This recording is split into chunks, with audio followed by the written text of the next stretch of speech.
2019ல ஒரு படம் ஒண்ணு வந்திருக்கு. மேடம் பேரு என்னன்னா வானதி. படத்த பார்த்தா, இந்த ஒரு படத்த நம்ம பார்க்காம மிஸ் பண்ணிட்டோமே அப்படின்னு சொல்லிட்டு ரொம்ப வருத்தப்படுற அளவுக்கு ஆளாக்கிட்டானுங்க. ஒரு உண்மை நெருக்கமான ஒரு கதையா போட்டு இந்த ஒரு படத்த லீனா மணிமேலன்னு ஒரு டைரக்டர் இந்த ஒரு படத்த எடுத்து வச்சிருக்கானுங்க. இது ஒரு உண்மை சம்பவத்த அடிப்படையா வச்சு இந்த ஒரு படத்த எடுத்திருக்கானுங்க. படத்த பார்த்தா எப்படி இந்த படத்த பொறுமையா இருக்கிற ஆளுகள் பார்த்தா தான் படத்துக்கு புரியும். ஜென்ரல் ஆடியன்ஸ்ன்னு பார்த்தாங்கன்னா, என்னடா இந்த படம் ஒரு மாரியா போகுது அப்படின்னு பார்த்தா அது சத்தியமா புரியாது. ஆனா இந்த ஒரு படத்த ஸ்டார்ட்டிங்ல இருந்து எண்ட் வர நல்லா கூர்மையா பார்த்தா ஏகப்பட்ட டீட்டெயில்ஸ் நமக்கு கிடைக்கும்.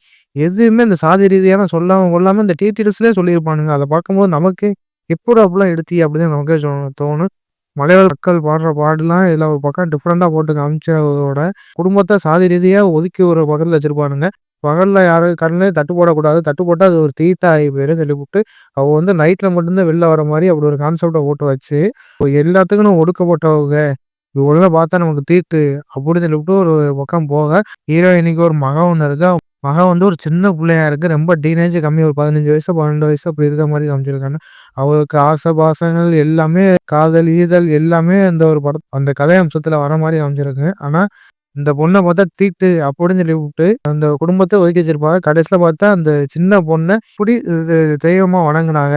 இதுதான் இந்த ஒரு படத்துல ஒரு கான்செப்ட்டா போட்டு வச்சிருக்காங்க. கண்டிப்பா சொல்றேங்க. இந்த படம் இந்த ஆளுக்கு பிடிக்குமா என்னன்னு தெரியல. ஆனா நான் பார்க்கும்போது ஸ்டார்ட்டிங் நல்லா கூர்மையா பார்க்கும்போது, அதுல ஏகப்பட்ட டீட்டெயில்ஸ் இருக்கு. அதுல எப்படி சொல்றது தீண்டாமை பத்தி, சாதி ரீதியான எல்லாம் ஏகப்பட்டது டீட்டெயில்ஸா சொல்லியிருப்பாங்க. அதெல்லாம் பார்க்கும்போது நமக்கு உன்னிப்பா பார்த்தா தான் புரியும். விறுவிறுப்பா இந்த படத்துல போகாது. ஏன்னா ரொம்ப ஸ்லோவா தான் போகும். ஆனா ஸ்லோவா போகும்போது ஏகப்பட்ட டீட்டெயில்ஸ் இதில போட்டு வச்சிருக்காங்க. அது பார்க்கும்போது நமக்கே தோணும், மலைவாழ் மக்கள் இன்னும் அந்த ஜென்ரேஷன்ல இருக்காங்களா?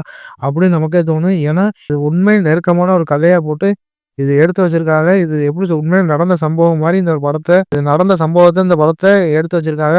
நம்ம டைரக்டரு. கண்டிப்பா நம்ம மணிமேகலை டைரக்டருக்கு இந்த ஒரு படத்த எடுத்ததுக்காண்டி நம்ம வாழ்த்த தெரிவிக்கணும். ஏன்னா 2019ல இருக்கு. 2019ல எடுத்து வச்சிருக்காங்க இந்த படம். இதுக்கு முன்னாடி எப்ப எடுத்தாங்கன்னு நமக்கு இன்னும் தெரியாது. ஆனா அந்த படம் 2019ல ரிலீஸ் ஆயிருக்கு. நான் இப்போ உட்காந்து பார்த்தாலும் என்னடா இத்தன வருஷம் பார்க்காம இந்த ஒரு படத்த பார்க்காம நம்ம மிஸ் பண்ணிட்டோமே! அப்படின்னு சொல்லிட்டு ரொம்ப வருத்தப்படுற அளவுக்கு ஆளாக்கிட்டாங்க. கண்டிப்பா சொல்றேங்க. சில மெயினா நம்ம சொல்ல வேண்டியது என்னன்னா, இந்த ஸ்க்ரீன் பிளே எவன்டா அது எடுத்தது அப்படின்னு நமக்கு தோணும். கேமராமேன் கதை ஒரு பக்கம் போக, அந்த இந்த ஃப்ரேம் ஒண்ணு வச்சிருப்பாப்புல பாருங்க. அதுவே ஏகப்பட்ட விஷயங்கள் பேசும். அந்த கேமராமேனா ஏகப்பட்ட டீட்டெயில்ஸ் ஒரு கதையா போட்டு எடுத்து வச்சிருப்பாப்புல. அத பார்க்கும்போது நமக்கே தெரியும். எப்புட்றா இந்த டீட்டெயில்ஸ்லாம் எடுத்து குடுத்தாப்புல ஒரு கேமராமேனு இது ஒரு டீட்டெயில்ஸ குடுக்கும்போது நமக்கே அதுல ஏகப்பட்ட விஷயங்களும் தோணும்.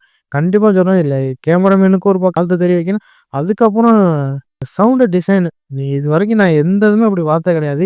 எல்லாமே ஒரிஜினலா இருக்குங்க. எல்லாமே ஒரிஜினலா இருக்கு. பார்க்கும்போது எப்புட்றா இப்படிலாம் எடுத்தீய அப்படின்னு நமக்கே தோணும். ஆனா வாய்ஸ் தமிழ்ல பேசுறாங்க. ஆனா தமிழ்ல பேசும்போது அந்த மலைவாழ் மக்கள் என்ன பேசுவாங்க அந்த ஸ்லாங்க பார்க்கும்போது நமக்கே எப்புட்றா அவங்க டப்பிங் ஸ்டுடியோல போய் இந்த வாய்ஸ் ஓவர் குடுத்துருப்பாங்களா? இல்ல ரியலாவே இந்த லைவ் லொகேஷன்ல போய் இந்த ஒரு வாய்ஸ் எடுத்திருக்காங்களா? அப்படின்னு நமக்கே தோணுங்க. ஏன்னா எல்லாமே பக்காவா குடுத்துருப்பாங்க.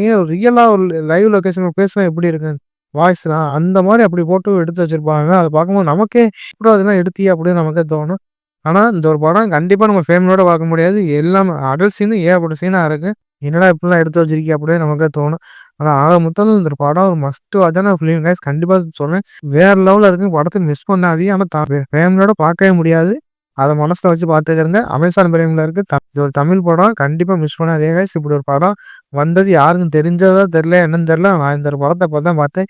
இந்த படத்த இப்பவேடா போய் பார்த்தேன் அப்படின்னு சொல்லிட்டு நம்ம ரொம்ப ஃபீல் பண்ற அளவுக்கு ஆளாக்கிறானுங்க. கண்டிப்பா இந்த ஒரு படம் மஸ்ட் வாட்ச் கைஸ்.